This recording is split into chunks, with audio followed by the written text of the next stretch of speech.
channel Unlock Biology with Dr. Parita, where difficult concepts of biology are unlocked in a very, very easy way. Yes, students, ये जो channel है इसमें हम लोग NCERT से related 11th and 12th standard के सारे topics cover करने वाले हैं. यस, मैं तुम्हें एनसीईआरटी के मार्किंग्स भी देने वाली हूं, but NCERT line by line समझने के लिए तुम्हें चाहिए एक बहुत ही सिंप्लीफाइड नोट्स, और वो नोट्स मेरे खुद के पर्सनल नोट्स होंगे जो मैं इस चैनल में पढ़ाने वाली हूं. ड्यूरिंग द लेक्चर मैं उस नोट्स में कुछ मार्किंग्स भी करूंगी जो आपके लिए बहुत हेल्पफुल होंगे, और फिर मैं उसको एनसीईआरटी के साथ कोऑर्डिनेट करूंगी. Yes, you are listening it right.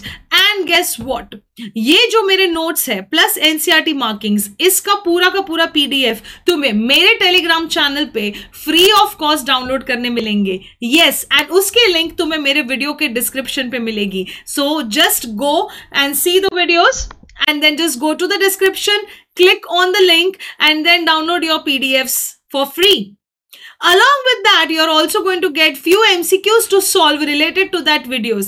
बस और चाहिए क्या, नोट्स मिल गए, फिर नोट्स से रिलेटेड एनसीईआरटी की मार्किंग्स मिल गई, और उसके साथ साथ तुमने उस कॉन्सेप्ट से रिलेटेड कुछ MCQs सॉल्व कर लिए, सो दैट तुम्हारे कॉन्सेप्ट्स और स्ट्रांग हो जाए. So this is the Brahmastra for 100% success. This is the key for 100% success to unlock any concepts of biology with me. और ये वीडियोस कौन कौन देख सकता है बेटा? ये वीडियोस फाउंडेशन के बच्चे भी देख सकते हैं, बिकॉज हम लोग बहुत ही बेसिक से चालू करने वाले हैं हर एक टॉपिक का कोई भी कॉन्सेप्ट. ऑब्वियसली ये बच्चे नेशनल लेवल एग्जाम्स वाले जो बच्चे हैं वो भी देख सकते हैं, because it is very much useful for them. बहुत ज्यादा यूजफुल हो गए उनके लिए, जैसे कि नीट के बच्चे हो गए, फिर KVPY, MHCT के जो स्टेट लेवल पे जो एग्जाम्स होती है. Yes, it is useful to you also. CBSE board, HSC boards वाले भी देख सकते हैं, बिकॉज कॉन्सेप्ट्स हमेशा सेम रहने वाले हैं. ऑल्सो जो डॉक्टर्स नीट PG दे रहे हैं, उनको अगर अपने कुछ बेसिक कॉन्सेप्ट्स क्लियर करने हैं तो obviously they are welcome to my channel. Correct. So what are we waiting for? Let us start. But उसके पहले एक क्वेश्चन आएगा तुम्हें कि why we should learn from doctor Parita. You should learn from Dr. Parita because I have a reason for it.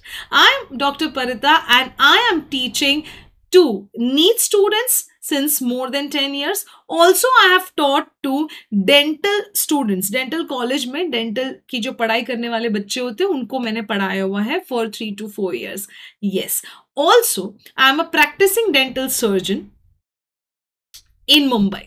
So in short, मैंने वो सारे hurdles face किए हैं जो एक कॉम्पिटिटिव एग्जाम देते वक्त हर एक बच्चे को आते हैं, क्योंकि मैं पर्सनली उन हर्डल्स को फेस कर चुकी हूँ और मैंने पर्सनली वो सारे एग्जाम्स क्लियर किए हैं, competitive exams, and that is why I can guide you the best way to learn. And फिर मुझे जहाँ जहाँ दिक्कतें आती थी, मैंने सारे के सारे टॉपिक्स बहुत ही सिंप्लीफाई कर दिए. ऐसा लगता था काश हमें कोई समझा जाता है, ऐसा है ना. सो वो सारे कॉन्सेप्ट्स यहाँ पे क्लियर हो जाएंगे. So are you ready to clear all the concepts of biology with मी?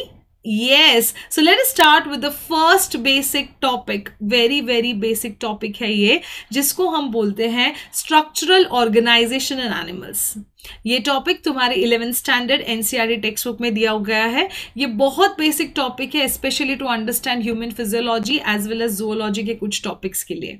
तो ध्यान से सुनना, इसमें से बहुत सारी चीजें तुमने स्कूल लेवल पे की होगी, बट फिर भी हम लोग सब कुछ बेसिक से स्टार्ट करेंगे. So, what is the name of the topic? Structural organization in animals.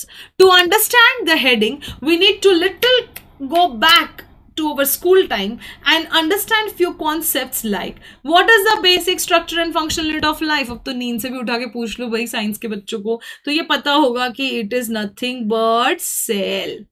जो बेसिक यूनिट है, मतलब एक चुन्नू मुन्नू से सेल से हम बन गए हैं पूरे के पूरे इतने बड़े ह्यूमन बींग.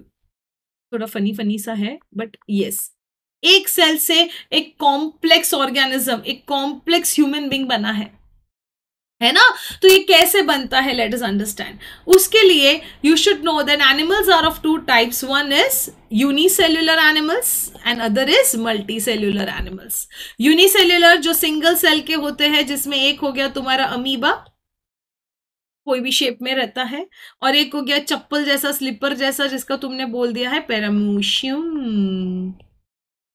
मल्टीसेलुलर एनिमल्स में, सिंपल मल्टीसेलुलर में आ जाता है हाइड्रा, और कॉम्प्लेक्स, सबसे complex body that's a human body. Correct. So from the basic to the most evolve one. ठीक है. अब इस चैप्टर में हम किसकी बात करने वाले हैं? हम मल्टी सेलुलर एनिमल्स की बात करने वाले हैं. क्यों? क्यों ये जानना बहुत जरूरी है. देखो कैसे. चैप्टर का नाम है स्ट्रक्चरल ऑर्गेनाइजेशन इन एनिमल्स. तो उसके पहले ऑर्गेनाइजेशन का मतलब समझते हैं. ऑर्गेनाइजेशन वो होता है जो एक ग्रुप बनता है और वो किसी पर्पस के लिए बनता है. फॉर एग्जाम्पल अगर मैं बोलूं कि मुझे फिजिक्स जाके सीखना है फोर्टिस हॉस्पिटल में, पॉसिबल है? नहीं बेटा. फिजिक्स, केमिस्ट्री, बायोलॉजी ये सब्जेक्ट्स जो भी हैं वो तुम्हें किसी कोचिंग सेंटर से ही सीखने पड़ेंगे. करेक्ट. और अगर तुम बोलोगे यार मुझे फीवर आया, मुझे किसी कोचिंग सेंटर लेके चलो, चलेगा क्या? नहीं बोलेगे भाई तू पागल वागल हो गया, फीवर आया तो हॉस्पिटल चला जा. क्यों? क्योंकि ये सारे ऑर्गेनाइजेशन बने हैं किसी पर्पस के लिए. ये बड़े बड़े ऑर्गेनाइजेशन जो है वो चलते हैं बिकॉज वहां पे अलग अलग डिपार्टमेंट्स है और वो अलग अलग डिपार्टमेंट्स अपना काम बहुत एफिशिएंटली करते हैं. इसके लिए पूरी ऑर्गेनाइजेशन चलती है. तो बेटा ये क्या है? हमारी बॉडी क्या है? एक ऑर्गेनाइजेशन है. हम एक ऑर्गेनिज्म है और हमको एफिशिएंटली चलाने के लिए भी हमारे अंदर अलग अलग डिपार्टमेंट्स हैं और इस अलग अलग डिपार्टमेंट्स को चलाने के लिए भी उसके बेसिक यूनिट्स है जिसको हमने बोला है सेल. और ये सेल बनाते हैं ग्रुप और ये ग्रुप करता है एक पर्टिकुलर फंक्शन और इसी ग्रुप को हमने क्या बोला है? टिश्यूज. तो ये तो तुम पहले से जानते हो. बोलते मैम क्या बता रहे हो? तुमको पता ही है group of cells is nothing but tissues.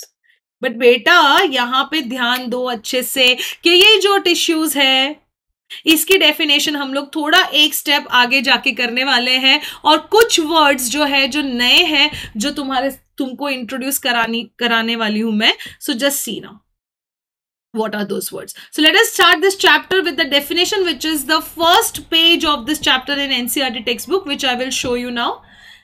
Tissue is defined as a group of, ये पता है, group of cells. इतना मुझे पता है मैम, group of cells. अब मैंने यहां पे एक और वर्ड इंट्रोड्यूस कर दिया विच is called age group of similar sales along with their intercellular substance performing a specific function. Again ये तुम्हें पता है, जो पता है वो ग्रीन से हाईलाइट करती है.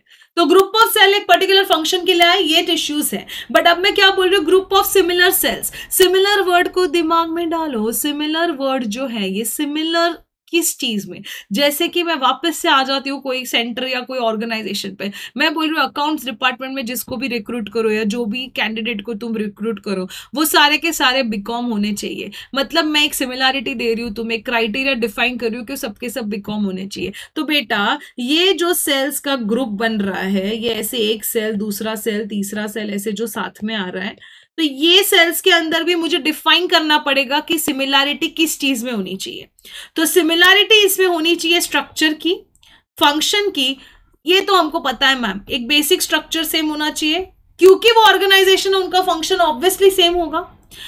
Also they should be same in origin, they should be similar in origin. and ये मैं तुम लोगों को आज इस वीडियो में बहुत अच्छे से क्लियर करने वाली हूँ कि ओरिजिन और ये एम्ब्रियो है क्या, बिकॉज ये बेटा तुम्हारे लिए कुछ नया रहेगा जो तुमने शायद स्कूल वगैरह में नहीं पढ़ा हो, है ना. सो ये जो एम्ब्रियो और ये ओरिजिन, हम किस चीज की बात कर रहे हैं उसको बहुत अच्छे से डिटेल में समझना है क्योंकि ये पूरी फिजियोलॉजी में काम लगेगा. इवन योर 12th स्टैंडर्ड के फर्स्ट फ्यू चैप्टर्स में ये बहुत ज्यादा इंपॉर्टेंट है. Okay, so now before going to the origin let me make you understand this word intercellular substance. बेटा इंटर का मीनिंग होता है इन बिटवीन और इंट्रा का मीनिंग होता है विद इन. मतलब देखो, अगर मैं ये बात करूं ना, अंदर पिंक कलर का जो मैंने हाईलाइट किया हुआ है ना, ये हो गया intra, within the cell. But हम विद इन द सेल की बात नहीं कर रहे हैं. हम किसकी बात कर रहे हैं? हम बात कर रहे हैं इंटरसेल्युलर सब्सटेंस की. तो इंटरसेल्युलर जो सब्सटेंस है वो क्या है? देखो, ये जो है ना, दो सेल्स को जो जोड़ के रखता है, ये जो मटेरियल यहाँ पे जो हम फिल करते हैं इसको बोलते हैं इंटरसेल्युलर सब्सटेंस. सो टिश्यूज में जब सेल साथ में आते हैं तो उसके साथ उसको जोड़ के रखता है intercellular substance. So what is a tissue? Group of similar cell साथ में आ गए और वो सेल्स को साथ में रखने के लिए कौन है? Intercellular substance. और ये सब परफॉर्म करते हैं एक स्पेसिफिक फंक्शन. ठीक है, तो ये हो गई तुम्हारे टिश्यू की डेफिनेशन. करेक्ट. अब अगर तुम किसी टिश्यू की स्टडी करते हो तो उसको तुम क्या बोलते हो? हिस्टोलॉजी। ये आ जाता है एमसीक्यू के लिए, ये फैक्चुअल क्वेश्चन है, बस बाय हार्ट करना है कि स्टडी ऑफ टिश्यूज क्या है? हिस्टोलॉजी। सो अगर मैं बोलूं I am going to tell you about histology of stomach, इसका मतलब क्या है कि मैं स्टमक को कट करके उसके टिश्यू को स्टडी कर रही हूँ। I am going to tell you the histology of skin, इसका मतलब क्या है? स्किन को कट करके मैं उसके टिश्यू को माइक्रोस्कोप में स्टडी कर रही हूँ। So that is called as histology. So you know this basic thing, cells forming tissues, tissues forming organs, organs forming organ system forming organism। इसकी बहुत अच्छे से इसको बहुत अच्छे से एक और बार समझेंगे हम जब हम आगे आगे आगे आगे टिश्यूज करते जाएंगे, है ना। ये तो तुम्हें ऑलरेडी पता है। Cells forming tissues, group of cells form tissue, tissue बन जाते हैं ऑर्गन्स, ऑर्गन्स बन जाता है ऑर्गन सिस्टम, और ऑर्गन सिस्टम बन जाता है ऑर्गेनिज्म, है ना। उसका एक एग्जाम्पल हम ले लेते हैं। What example? Suppose for example हमने बात की नर्व सेल की, जैसे कि न्यूरॉन एक नर्व सेल है, तो वो क्या बनाएगा? Nervous tissue. अब ये नर्वस टिश्यू ऑर्गन्स कौन से बनाएंगे? ब्रेन एंड स्पाइनल कॉर्ड, है ना। और ये ऑर्गन सिस्टम कौन सा बनेगा? Nervous system. ठीक है। अब ऐसे बहुत सारे सिस्टम, जैसे कि नर्वस सिस्टम, फिर डाइजेस्टिव, फिर रिप्रोडक्टिव आई मीन। सो ये जो जितने भी सिस्टम्स है, ये सारे सिस्टम मिलके क्या बनाते बेटा? एक ऑर्गेनिज्म। ये क्या बनाते? एक ऑर्गेनिज्म। ठीक है। सो इतना समझ आ गया। अब तुम्हें जिसका इंतजार था और जो तुम्हें समझना है, और ये बहुत ज्यादा जरूरी है, वो है origin. What do you mean by origin? So उसके लिए आओ समझते हैं। पहली बात तो, इतनी बड़ी ह्यूमन बॉडी की जो कहानी है ना, वो चालू हुई थी कहां से? मम्मा के पेट में से। और बेबी मम्मा के पेट में कैसे पहुंचता है ना। अब तो साइंस स्टूडेंट हो, हमको पता है sperm which is the male gamete combines with the egg which is the female gamete, ये बनाता है एक सिंगल सेल जिसको तुम बोलते हो जाइगोट। ऐसा एक सेल, ठीक है। अब ये एक सेल से तुम बन जाते हो मिलियन सेल्स। कैसे? ये एक सेल होता है डिवाइड, ये एक सेल डिवाइड होके बनता है दो, ये दो बन जाते हैं चार, ये चार बन जाते हैं यस 8, एंड ऐसे ये 8 बन जाते हैं 16, and so on and so fourth like this, है ना। छोटे छोटे छोटे छोटे ऐसे सेल्स बन जाते हैं। इस स्ट्रक्चर को तुम बोलते हो embryo. You call this structure as embryo. ठीक है। अब अगर ऐसे ही बॉडी ग्रो होता तो हम तो फुटबॉल जैसे पैदा होने चाहिए थे, बट हम वैसे पैदा नहीं हो रहे। हम तो एक प्रॉपर शेप को लेके पैदा हो रहे, जैसे कि you have a head, you have a tail, 2 हाथ है, 2 पैर है, भाई बहुत अच्छी सी बॉडी बन के हम अच्छे से पैदा हो रहे। सो बेटा ये हो कैसे रहा है? तो जब ये एम्ब्रियो स्टेज होता है ना, when you are in this embryo stage, now look here on that left hand side picture, ये जो स्टेज की बात कर रही हूं मैं, ये स्टेज में हमारे सेल्स आपस में अपने आप को एक डिसिप्लिन, मतलब ऐसे 3 लाइंस बनाते हैं। They make an outer layer like this. बहुत ही सिंपल वे से बता रही हूं, इतना बेसिक याद रख लोगे ना तो आगे बहुत काम लगेगा। Then they make one middle layer and they also make one inner layer like this. ऐसे 3 लेयर्स बना रहा है। यहाँ पे कहाँ दिख रहा है डायग्राम में? ऐसे 3 लेयर्स बन रहा है। डायग्राम में तुम्हें कहां पे दिख रहा है? देखो यहां पे, you can see this. Okay, you see an outer ecto means what? Outer layer. Okay, you will see a middle layer, meso means middle, yes, and endo means inside. So you are seeing an outer layer, you are seeing a middle layer, you are seeing a inner layer. अब क्या होता है ना, ये layers अपने आप को एक शेप देने लगते हैं ह्यूमन बेबी का। Can you see? सो कुछ चीजें हमारे बॉडी में आउटर लेयर से आती है ओरिजिन, कुछ चीजें मिडल लेयर से, और कुछ चीजें इनर लेयर से। अब ये पूरी लिस्ट है बेटा, और ये पूरी लिस्ट तुम्हें 12th स्टैंडर्ड में याद करनी है, इसलिए ये चीजें 12th में ही पढ़ाई जाती है, बट यहाँ पे भी बहुत जरूरी है बिकॉज तुम्हें पता होना चाहिए कि कौन सा टिश्यू का ओरिजिन क्या है, बिकॉज ये बनता है एमसीक्यू। ठीक है, सो एक्टोडर्म, एंडोडर्म, मेसोडर्म, इन तीनों को बोलते हैं germ layers. What do you call it as? Germ layers. क्यों जर्म लेयर्स? जर्म मतलब कोई चीज से कुछ बड़ा सा कुछ ग्रो हो रहा है, तो एक्टोडर्म्स मान लो बना लाता है स्किन, नर्वस टिश्यू, ये सब। तो मेसोडर्म बना लेता है सारे तुम्हारे ऑर्गन्स, एंडोडर्म बना लेता है तुम्हारा endo inner lining of the walls of the blood vessel, so on and so fourth. अलग अलग जो सेल्स है वो अलग अलग चीजें बनाते हैं। ठीक है, तो अब हमें देखना है कि हमारे हर एक टिश्यू का ओरिजिन क्या होना चाहिए? सिमिलर। मतलब कोई एक टिश्यू है तो वो एक्टोडर्म से आ रहा है तो वो एक्टोडर्म से ही आना चाहिए, मेसोडर्म से आ रहा है तो वो सारे सेल्स उस टिश्यू के मेसोडर्म से ही आने चाहिए, उसको बोलते हैं सिमिलैरिटी इन ओरिजिन। याद हो जाएगा ये अच्छे से? नहीं हुआ तो वापस से वीडियो देखो, वापस से इसको समझो, बट ये बहुत ज्यादा जरूरी है बेटा, है ना।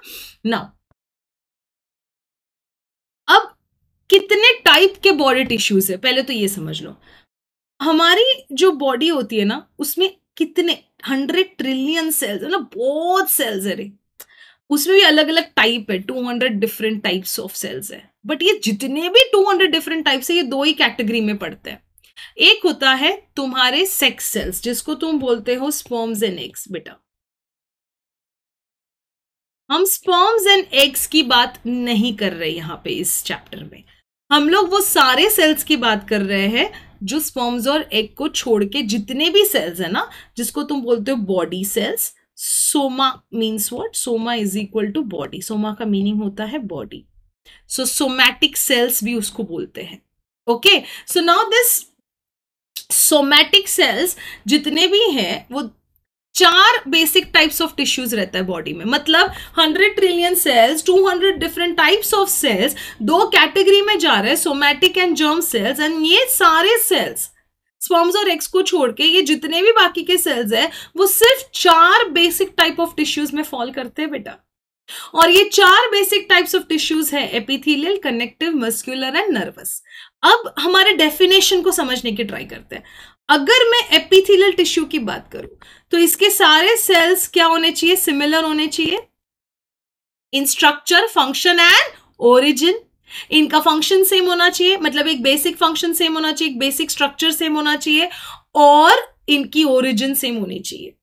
Yes, similar goes for connective tissue, similar goes for muscular, similar goes for nervous। ये तो बात हो गई सिमिलर सेल्स की। आगे क्या पढ़ा था? along with their intercellular substance। तो बेटा हम हर एक टिश्यू के इंटरसेलुलर सब्सटेंस के बारे में भी बात करेंगे। इसके लिए बेसिक डेफिनेशन को पिट पैट कर देना on the tip of your tongue till your next lecture. Okay, now see, तो उसी इस लाइंस में मैंने एक चार्ट बनाया है। चार्ट बहुत यूजफुल है एमसीक्यू सॉल्व करने के लिए बेटा, बहुत ज्यादा यूजफुल है। देखना मैंने क्या किया है, ये चारों जितने भी तुम्हारे टिश्यूज है, I have just classified them like this 1 2 3 and 4। फिर मैंने मार्क कर ली उसकी ओरिजिन, क्योंकि सारे टिश्यूज की ओरिजिन सेम होनी चाहिए, एंड एक उसका जनरल फंक्शन। फिर हम टाइप्स पढ़ेंगे ना तो एक बेसिक फंक्शन तो कॉमन रहेगा, फिर अलग अलग टाइप्स के अलग अलग फंक्शन होंगे जो मैं तुम्हें आगे बहुत अच्छे से पढ़ाऊंगी। अभी के लिए याद रखना कि एपिथेलियल टिश्यू जो है वो तीनों एक्टोडर्म, एंडोडर्म एंड मेसोडर्म से ओरिजिन होता है। बट उसके पहले ये समझ लो कि एपिथेलियल का मीनिंग क्या है। तो बेटा एपी का मीनिंग होता है कवरिंग। एपी का मीनिंग क्या होता है? कवरिंग। तो ये वो टिश्यू है जो तुम्हें बाहर के कवरिंग, इनर कवरिंग, अंदर की लाइनिंग, ये सब जगहों पे मिलेंगे। अगर ये कवर कर रहे हैं तुम्हारे बॉडी पार्ट्स को या तुम्हारे ऑर्गन्स को या तुम्हारे ब्लड वेसल्स को, अगर ये कवरिंग का काम कर रहे हैं बेटा, इसका मतलब क्या? अगर तुम सपोज एंट्री मारते ही बॉडी में, फॉर एग्जांपल सोसाइटी के गेट में अगर किसी ने एंट्री मार ली या तुम्हारे दरवाजे पे किसी ने एंट्री मार ली है ना, तो वो जो दरवाजा है वो क्या कर रहा है? तुम्हें प्रोटेक्ट कर रहा है, तुम्हारे घर को। सोसाइटी के जो सिक्योरिटी गार्ड है वो क्या कर रहे हैं? प्रोटेक्ट कर रहे हैं। तो जो चीज पहले आ रही है वो क्या कर रही है? प्रोटेक्ट कर रही है। तो जो चीज सबसे पहले आ रही है, कौन सा टिश्यू सबसे पहले आ रहा है बॉडी में? एपिथेलियल, क्योंकि वो कवरिंग बना रहा है। अगर वो कवर कर रहा है इसका मतलब उसको क्या करना है? प्रोटेक्ट करना है। इसका मेजर फंक्शन है टू प्रोटेक्ट। तो आप बोलोगे मैम आपने तो बोला था कि हर एक टिश्यू की ओरिजिन एक ही होनी चाहिए, तो बेटा यस मैं सही अभी भी उसी पॉइंट पे हूं। एपिथेलियल बनाता है कवर, तो सपोज स्किन एक कवर है, तो पूरा का पूरा स्किन का ओरिजिन एक जगह से होगा। अगर कोई और कवरिंग की मैं बात करूं, फॉर एग्जांपल किडनी की कवरिंग, तो उसकी ओरिजिन किडनी की कवरिंग या इंटरनल ऑर्गन्स की कवरिंग की ओरिजिन अलग जर्म लेयर से होगी, पर वो सारे आएंगे एक ही जगह से। मैं ऐसा नहीं बोल सकती कि हाथ की स्किन एक्टोडर्म से बनी है, पैर की स्किन एंडोडर्म से बनी, नहीं। स्किन मतलब it should be from ectoderm and it is the epithelial tissue. तो स्किन का जितना भी एपिथेलियल है वो कहां से बन रहा है, एक्टोडर्म से बन रहा है। सो ऐसे तुम्हें याद रखना है इसको। कनेक्टेड टिश्यू बॉडी में जितने भी है, नाम ही बता देता है, उसका काम है टू कनेक्ट। कनेक्ट करना मतलब लिंक करना और सपोर्ट करना, और इसकी ओरिजिन सारे के सारे कनेक्टिव टिश्यू कहां से आ रहे हैं, मीजोडर्म से। इसका फंक्शन है टू लिंक एंड सपोर्ट। आगे तो तुम्हें नाम ही बता रहा है, मस्कुलर का मीनिंग है मसल्स, इसका काम है मूवमेंट्स, और इसकी ओरिजिन है मीजोडर्म से। ये बहुत अच्छे से याद रखना। नर्वस जो तुम्हारा ब्रेन एंड स्पाइनल कॉर्ड है, इसकी ओरिजिन अच्छे से याद रखना, आ जाता है एमसीक्यूज के लिए और वन लाइनर्स के लिए भी आ जाता है। और इसका काम है, क्योंकि ये ब्रेन का फंक्शन कर रहा है, तो सारा का सारा कंट्रोल किसके हाथ में है, नर्वस के हाथ में है। Yes, okay. सो सारा का सारा जो कंट्रोल है वो किसके हाथ में है, नर्वस के हाथ में है, तुम्हारे ब्रेन के हाथ में है। इसके लिए इसका फंक्शन क्या है, control and coordination. Okay, one by one we are going to do all the tissues. हम लोग पहले एक जनरल स्ट्रक्चर पढ़ेंगे, एक जनरल फंक्शन पढ़ेंगे, एंड उसके बाद हम उसके टाइप्स पढ़ेंगे। सो आज के लिए मैं तुम्हें एक बेसिक इंट्रोडक्शन ऑफ एपिथेलियल दिखा दूंगी। क्यों, क्योंकि तुम उससे लिंक कर लो कि हम कैसे पढ़ने वाले हैं ना। फिर नेक्स्ट लेक्चर में चाहिए तो हम थोड़ा सा रिविजन भी कर रहे हैं ना। So now see, epithelial tissue जो है ना, एपिथेलियल टिश्यू कहां पे मिलेगा ये तो अभी सबको पता है। Inner and outer surface of body, origin, all the three germ layers, ectoderm, mesoderm and endoderm, all the things of this slide is clear, basic है जो हमने ऑलरेडी चार्ट में किया हुआ है। अब बात आ जाती है स्ट्रक्चर की। तो एपिथेलियल टिश्यू का स्ट्रक्चर हम कैसे याद करेंगे, देखो बेटा, एक चटाई बिछा दो। ये भाई बिछाना मत, जस्ट यहां पे ये देखो मैंने बिछा दी एक चटाई ऐसी वाली। अब ये चटाई जो है ना, ये एक लेयर की चटाई नहीं है, इसके है लेयर 2। जो तुम्हें दिखता एक ही है, it looks like it is one, ऐसा। जो तुम्हें यहां पे ग्रीन कलर की चटाई दिख रही है ना यहां पे, yes, so that chatai is called as what, don't call it chatai, है ना, you have to call it the scientific name allotted to it, which is called as basement membrane. What it is called as, basement membrane.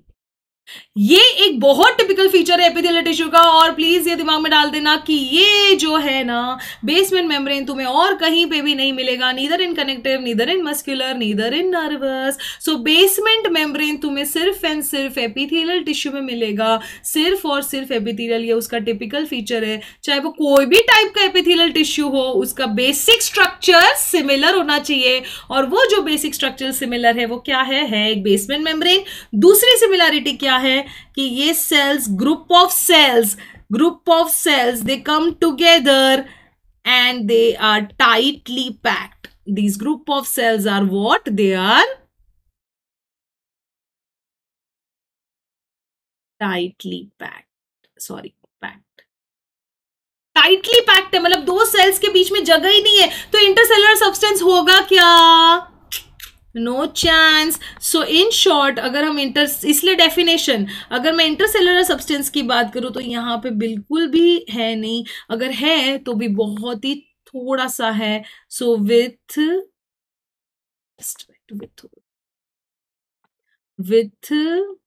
Little और no intercellular space.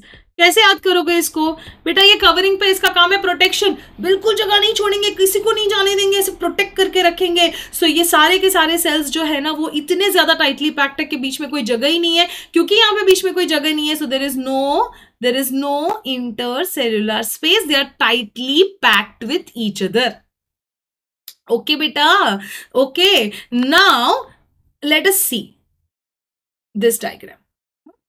Structure: group of cells are compactly arranged with little or no intercellular space. Okay, they have three surfaces, that is basal surface, apical surface and lateral surface.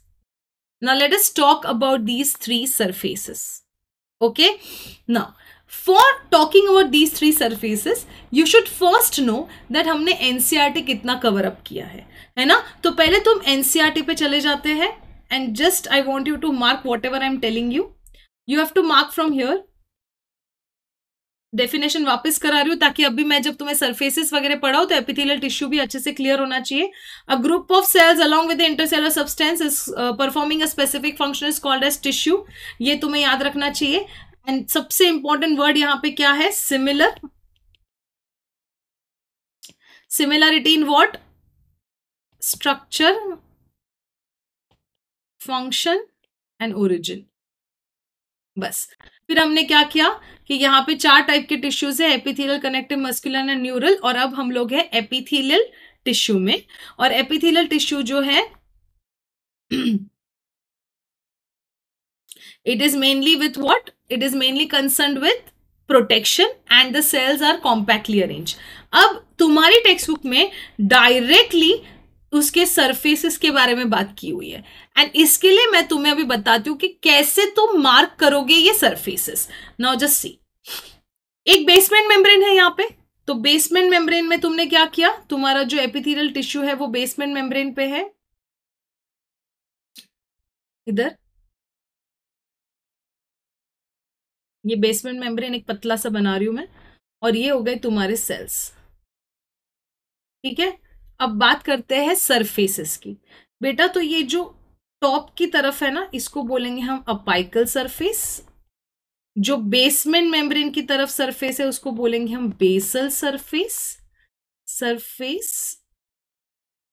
और जो side में है ना यहां पे ये वाला जो पार्ट है at the sides, this surface we will call it as what? Lateral surface.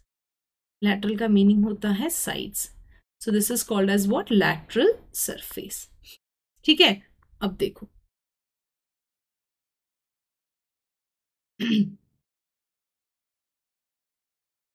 ठीक है, तो ये साइड के हो गए लैटरल सरफेस, ये अपाइकल सरफेस, और ये नीचे का कौन सा सरफेस हो गया? Basal surface.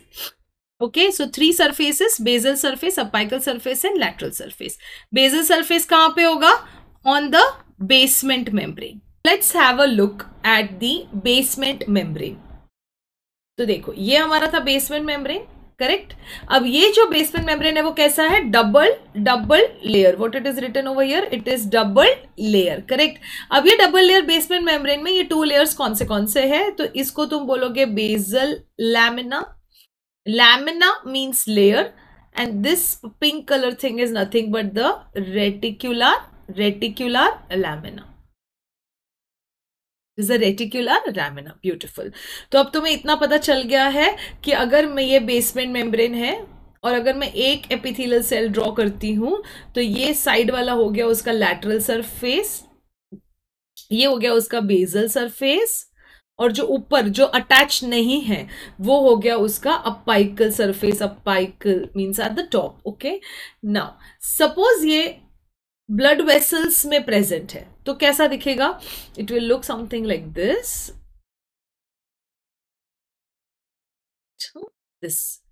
This is your suppose blood vessel, correct. तो ये हो गया उसका एपिथेलियल एक सिंगल सेल. ठीक है, अब अगर मैं इसमें आइडेंटिफाई करने तुम्हें बोलूं कि अपाइकल लेयर कौन सा है, तो बेटा ये हो गया तुम्हारा अपाइकल लेयर जो मैं अभी ब्लू से हाईलाइट कर रही हूं. ठीक है, सो this is your apical layer. ठीक है, अब सिर्फ अपाइकल की बात करते हैं. Apical is free. Apical side is free side. Apical is free. Okay, तो ये जो अपाइकल साइड है वो किसकी तरफ फेस कर रही है? It is facing inside. मतलब यहां से सपोज क्या बाहर आ रहा है? What is coming outside from here? What is coming outside? Yes, it is the, suppose if it is blood vessel then it is the blood. What is blood? Blood is a fluid. So it means what? The apical surface is facing the fluid in this case. Okay, so the free surface or the, please pay attention, it's an NCERT line. The free surface or the apical surface of the cells faces either the body fluid. If it is present in a pipe-like structure, it will face the body fluid. But suppose if it is present in the skin, then the apical surface is outside. It is facing the environment. Okay, so that time it is facing the outside environment. So the apical surface can face the fluid or the outside environment. A basal surface is always towards the basement membrane. It is always attached to the basement membrane. See now, if I talk about the surfaces, they have said clearly about the free surface only. So page 101, this tissue has a free surface which faces either a body fluid or the outside environment and thus provides a covering or a lining for some part of the body. So इसका मतलब मैंने जो पहले से मैं बोलते आ रही हूँ कि ये लाइनिंग नहीं तो कवरिंग में ही प्रेजेंट होता है. ये बहुत इंपॉर्टेंट लाइन है बेटा एपिथेलियम के लिए. ठीक है. और फिर दूसरी बात तो हमें पता ही है, cells are compactly packed with little intercellular matrix. I told you they are tightly arranged, very much tightly arranged. So no space for the intercellular substance. So either little or it is negligible. Okay. Now over here what you can do is you can draw a basement membrane, then you can draw a cell, and because it is given free surface, so you can write here that it is an apical which is called as a free surface. Okay, then this is what? This side surface is what? Lateral surface. Correct. And this basal, this side is what? Basal surface. Correct. Then this membrane which you are drawing over here at the base, this membrane is called as what? Double layered basement membrane. Rest all you can just see in the notes also. ये तुम्हारे keywords होंगे just to recollect everything. Okay, which is helping. Now this double layer basement membrane helps in molecular filtering. Okay, I will explain you this molecular filtering. मतलब कोई भी चीज अगर वहां से फिल्टर करनी हो तो वो कहां से हो रही है? बेसमेंट मेम्ब्रेन से हो रही है. मैं क्यों ये लिखवा रही हूँ? बिकॉज ये नीट का एक एमसीक्यू आ चुका है. इनफैक्ट बहुत सारे एग्जाम से मैंने देखा है, बट ये एनसीईआरटी में नहीं दिया गया है. So just you can write कि इसका जो फंक्शन है वो क्या है? Molecular filtering. Okay, now let's come to the types of epithelial tissues, and this types of epithelial tissues के पहले कुछ important points, क्योंकि तुम्हारी एनसीईआरटी डायरेक्ट टाइप्स पे जा रही है, बट टाइप्स के पहले कुछ important points है जो तुम्हें सिर्फ ध्यान में रखने हैं कि इनके पास बेटा कोई ब्लड वेसल नहीं होता अपना. इसके लिए नो ब्लड वेसल होता है. उस वर्ड को बोलते हैं तुम अवैस्कुलर. अवैस्कुलर का मीनिंग होता है no blood vessels. Please remember such words. Anywhere if I use the word avascular means no blood vessels. They do have nerve supply. अगर वहां पे nerves होते हैं, मतलब कुछ sensations है तो sensations तुम्हें feel होते हैं, but blood supply नहीं होता है. तो ये बेटा blood कहाँ से लेते हैं? तो ये blood लेते हैं अपने नीचे के टिश्यू से. यहां से देखो, यहां से ये तुम्हारा basement membrane, this is the blood vessel. इधर तुम्हारा एपिथेलियल चालू हो जाता है from here. So this is your epithelium. Correct. यहां पे दूसरा टिश्यू चालू हो रहा है. कौन सा? Connective tissue. तो ये कनेक्टिव टिश्यू से अपना ब्लड लेता है. कनेक्टिव टिश्यू से अपना ब्लड लेता है. Very very high capacity of regeneration. क्यों? क्योंकि ये सिपाही है, और अगर ये सिपाही की प्रोटेक्शन करते करते अगर मौत हो जाती है, अगर वो सिपाही मर जाते हैं, मतलब अगर डेड सेल्स हो जाते हैं, तो नए सेल्स तुरंत बन जाते हैं बेटा. नए सेल्स तुरंत बन जाते हैं. Okay, now I told you the major function is protection, and rest all function like absorption, transportation, filtration, secretion, diffusion, जो मेरे नेक्स्ट वीडियो में बहुत अच्छे से मैं आपको समझाऊंगी एक एक फंक्शन इन डिटेल कि वो कैसे करता है ना. अभी के लिए सिर्फ बेसिक्स हमें याद रखने हैं एपिथेलियल के, just the basics, and today's lecture will end with that only. So we'll just do the types of epithelial tissue. दो टाइप होता है. अगर ये बेसमेंट मेम्ब्रेन है और उस पर सिर्फ एक ही लाइन के सेल्स है, same arrangement, compactly arranged, no intercellular space, you will call it as simple epithelium. और अगर ये एक से ज्यादा लेयर्स है, मतलब अगर 2 लेयर्स भी है या 3 है, तो 2 भी है तो हम उसको क्या बोलेंगे?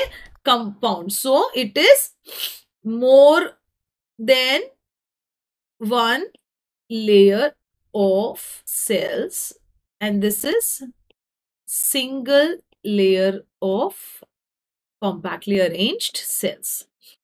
अगर ये cells का जो शेप है, स्ट्रक्चर सेम है, बेसमेंट मेम्ब्रेन है, क्योंकि मैंने बोला था सिमिलरिटी इन स्ट्रक्चर, तो स्ट्रक्चर सेम है. क्या स्ट्रक्चर है? बेसमेंट मेम्ब्रेन है, cells are packedly arranged, compactly arranged है.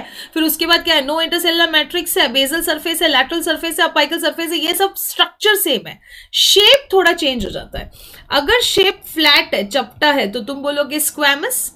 अगर उसका शेप क्यूब की तरह है तो तुम क्या बोलोगे उसको? what you will call it as cuboidal. and if they are elongated or tall cylinder जैसे है तो तुम क्या बोलोगे उसको? Columnar epithelium. Correct. Similarly over here also layers को तुम बोलते हो स्ट्रेटा. जब एक के ऊपर एक लेयर जब होता है ना, तो उसको तुम क्या बोलते हो? स्ट्रेटा. एंड स्ट्रेटा उसी से ये वर्ड आया, स्ट्रैटिफाइड एपिथेलियम.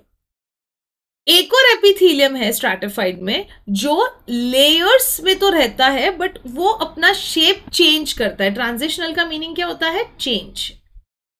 तो वो क्या करता है? अपना शेप चेंज करता है.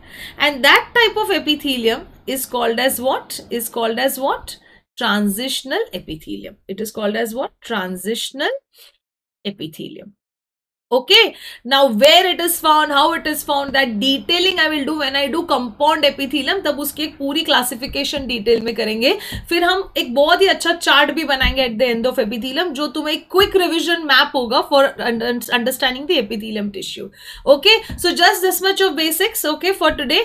The next lecture we will do epithelial tissue in detail students. Okay, till then again I am repeating that all this PDF जो मेरे मार्किंग्स के, जो एनसीईआरटी मार्किंग्स के जो पीडीएफ है, वो सारे के सारे तुम्हें मिल जाएंगे कहां पे? In my Telegram channel. Free में डाउनलोड करने मिलेंगे. यस. नाउ सी, एनसीईआरटी में ये चीज कहां पे दी है बेटा? एनसीईआरटी में ये चीज यहां पे दी हुई है, simple epithelium and compound epithelium. And simple is divided into squamous, cuboidal and columnar. बस इतना ही करना है, nothing more than that. Okay, so ये सारे PDFs again I am repeating, ये डाउनलोड करने के लिए तुम्हें मिल जाएंगे मेरे टेलीग्राम चैनल पे, which is given in my video description. तो आप लोग वो लिंक को क्लिक करो और अपने पीडीएफ्स डाउनलोड करो. ओके बेटा, चलो till then, thank you, bye bye, take care.